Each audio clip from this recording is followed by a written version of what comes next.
me sinto um macaco. Oxente, limpa esse teu cu que daqui a pouco nasce um pé de banana no teu rabo, peste. Ninguém me entende aqui no chique-chique, cabrunco.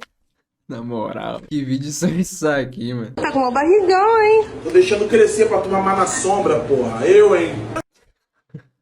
Essa é uma boa, hein? Cerveja aí, por favor. Gelada? Não, esquenta essa porra e me entrega na xícara. Com licença, aqui vem de veneno pra rato? Vende, vai levar?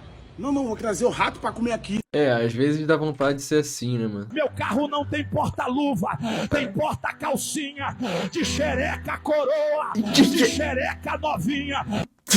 Na moral, é isso aqui, mano, vai dar muito problema isso aqui. Vai se preparando pra tua avó chegar e falar: meu Deus, olha esse pastor aqui na internet, eu vi, olha que absurdo. Porque se eu mostro esse vídeo pra minha avó, mano, ela acredita na hora. Tô com saudade, queria que você estivesse aqui. Não seja por isso.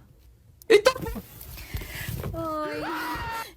Aquela porta ali é boa, hein?